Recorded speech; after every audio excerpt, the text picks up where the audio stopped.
In today's video, we're going to break down how I made my first $1 million in land investing. Nothing about this video is meant to be braggadocious or anything along those lines. And honestly, I hate the title of this video, but I figured it would get you to click. And there's some really important lessons that I'm going to share in here, which I think are going to be of value to you, whether you're just getting started in land investing, you're thinking about land investing, or you're halfway along the journey.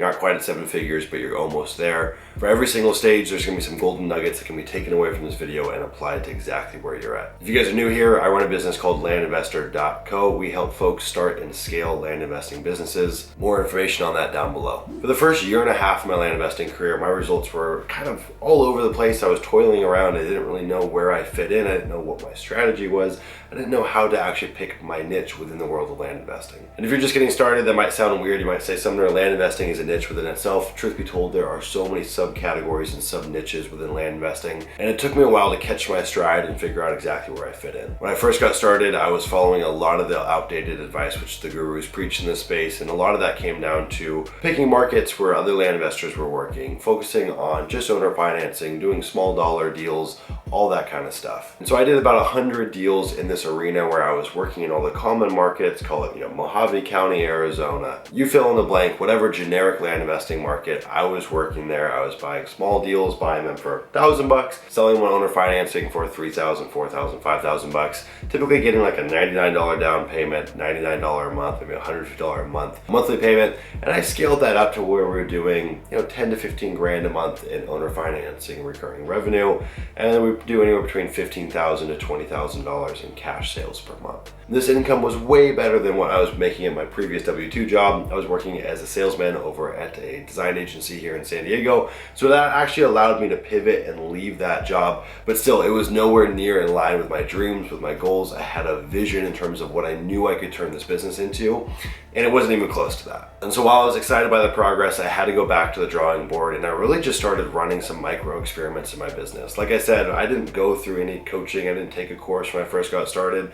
I went trial by fire, and I engaged with all the content out there. I digested every single piece of land investing content, every podcast, every YouTube video, every blog, all the forums. I read every book. And so I had enough of a foundation, but it was all over the place. And it took me a long freaking time to catch my stride because I was taking discombobulated information that wasn't streamlined into one package. And a lot of times the information I was taking in was way outdated. All right, so let's dive in. What were the 4 points that made all the difference? The very first point is I went up market. You see, I had this belief that was preached from other folks in this business that really this business only worked with small dollar deals. They would say, the market's the most inefficient on properties that are between $1,000 and $20,000. And that's kind of the arena that you have to play in. If you go up market and try to use direct mail and try to offer 50% or 60% or maybe even less than that in terms of what the property is worth, people just aren't going to accept it. Those owners are too wise, that a market's too efficient. It won't work with those kinds of properties. And so I played in that small dollar arena for a long time, but I just knew I'm going to have to do hundreds upon hundreds upon hundreds of deals per year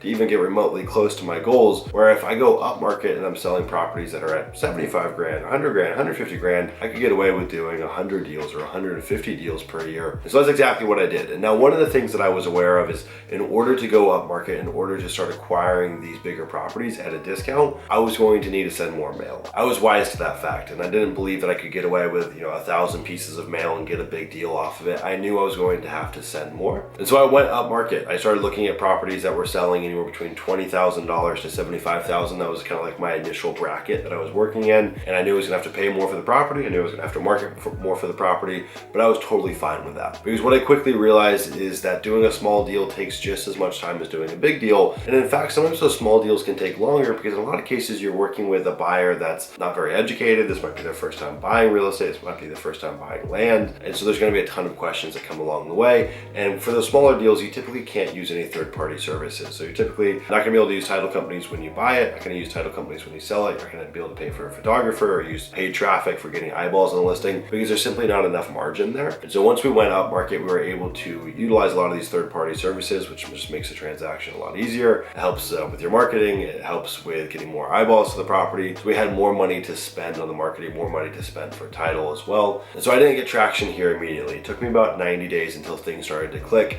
My first big deal was actually a property out in Texas. It was a 1 acre in a subdivision on a lake. Bought it, I think it was under contract for 18 grand. So after title, I was all in for about 20 even. Sold it for 55 grand. I had a worthless realtor on it who didn't do diddly squat. Fortunately, I paid him a $5,000 commission, even though he did nothing. So I walked away all in all with like 49 grand after title. So it turned 20 into 49, and my world was just like, oh my God, all the light bulbs went on. The church bells were ringing. I had the gospel in my ears. I was figuring like, hey, this is something that's repeatable. If I did it once, I can do it twice, and I could do it hundreds of times thereafter. So at that point, I started to pivot all of our resources from doing these smaller deals, one up market exclusively. And this has made a monumental difference in our business because myself and my team, we only have so much time on a weekly basis to dedicate to this. There's only so many hours we can work. So it makes sense to work on the highest leverage areas, which is really, in my opinion, going after bigger dollar deals. All things being equal, it's going to take roughly the same amount of time. It'll require some more marketing, but again, that's okay. You're going to pay a little bit more, you're going to make a lot more, and so that math really pencils. The second point is I stopped following the herd. I removed that adage from my head of saying, hey,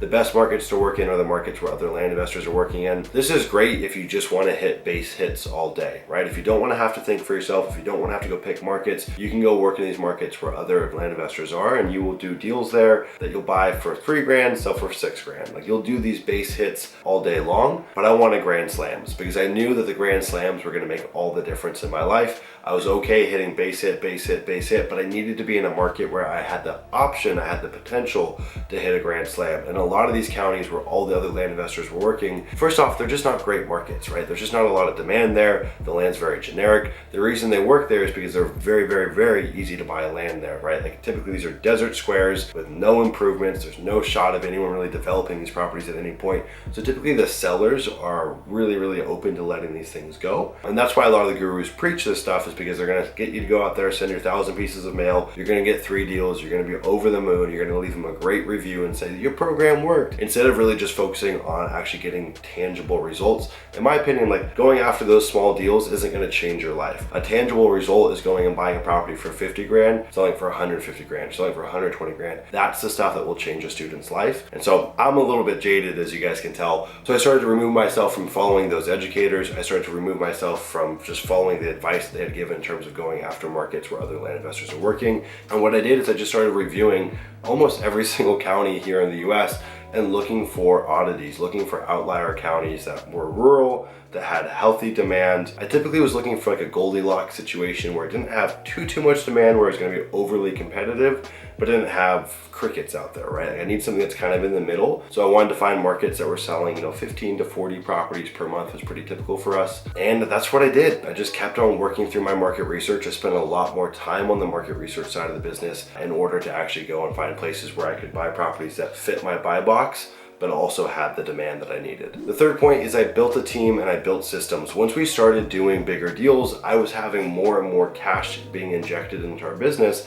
So all of a sudden I could afford to bring on team members. In my experience doing those small dollar deals, there's just typically not enough margin there. There's not enough cash sales happening to where you can have a ton of velocity of capital being poured back into your business. You just typically have a steady amount of owner finance income, but you never get those big peaks. And so you never have these big infusions of cash coming in. And so once we pivoted to going after those bigger deals, we just had more liquidity in the business, and so I could afford to start hiring. Now this made all the difference for really all of the obvious reasons. Now I've got people working on behalf of my dream. They're being invested in building the dream that I had in terms of scaling this into a sizable company, and we're multiplying the hours that are being worked on a weekly basis. Instead of me just working 60 hours a week, now I've got 5 people working 40 hours a week. So now we're looking at 200 hours a week for my team, 60 hours a week for me. 260 hours is going to have a lot more output than just my measly 60 hours a week on a weekly basis. The other thing is you have people coming and joining your business that have different skill sets than you. I was great in some areas and totally deficient in other areas. Namely, I was good at the sales and marketing, and I was really bad at the record keeping, the KPIs, all the stuff on the back end that is paramount to running a data-driven business. And so once I started finding team members that complemented my skill sets, the business really just took off like a rocket ship. And in my experience, the very best investment I've ever made in my business, bar none, has been hiring great talent. If you've run a business before and you've had rock star employees, you know exactly what I'm talking about. And this is something that we talk about in great length within our Land Investing Accelerator program, is how to actually hire in this business. What are the systems you need to have in place? Where do you hire the people? What do you pay them? The whole entire process that we've gone through, because I think it's one of the areas that no one really talks about in this business. People treat this business as if it's a side hustle or it's kind of like a solopreneur type setup, where in my experience, if you give this business the fuel and the ignition it needs, it can really roar and just take off. But in order to do that, you need to be focusing on the right kinds of land, you need to know how to acquire that land, and you need to have a real team in place that can help push the boulder up the hill. The fourth point, which ties into all this, is that I scaled our marketing. Now again, I don't want to beat a dead horse, but so many people talk about sending 50 offers a day or 100 offers a day or 3,000 offers a month. The reality is, if you want to have big results in your business, you should be sending 10,000, 20,000, 30,000 letters a month. It's one of the most scalable marketing channels that I've ever found, and the ROI does not diminish even once you start rising up into those higher numbers. You see, if you look at Facebook ads or something along those lines, typically as people start pumping more cash into their campaigns, they're going to see a lower and lower return. There's an inverse correlation there. When it comes to direct mail in this business, I've seen that the return stays pretty darn steady, whether you're sending out 10,000 or you're sending out 50,000 letters. And this took a bit of a mental shift for me, because one of the scary things about direct mail is you might be dropping 20 grand on direct mail in a month and you don't hold an asset, right? If I go drop 20 grand on a property, if things go sideways or I need to liquidate that property and get my money back, I've got that to lean on. Now with direct mail, if you need to get that money back, there's really nothing you can do about it, right? Once the money has actually been paid, the letters have been sent, you just have to sit there and wait and hope the phone rings. And truth be told, every single big campaign I've ever done has been profitable. I've done small campaigns, 500 letters, 1,000 letters, that were test mailers to new markets, and some of those have totally flopped. But once I've actually sized up and I go bigger and I'm working in a market that I'm familiar with, I've never had one of those campaigns flop. But it can be intimidating, because there's really nothing you can do to get that capital back until you start picking up the phone, closing deals, listing those properties, and then you'll get that money recycling back to you. I hope this helped, guys. These are the 4 things that I did within my land investing business to help scale up to $1 million. Now, of course, there were some other odds and ends that did make a big difference, but if I'm looking back, it was these 4 variables that were really, at the time, going against the grain of what other people were advising that made all the difference in my results. So if you guys are just getting started, I hope this video was helpful. If you guys have any questions, drop them down below. I respond to every comment. See you guys in the next video. Take care.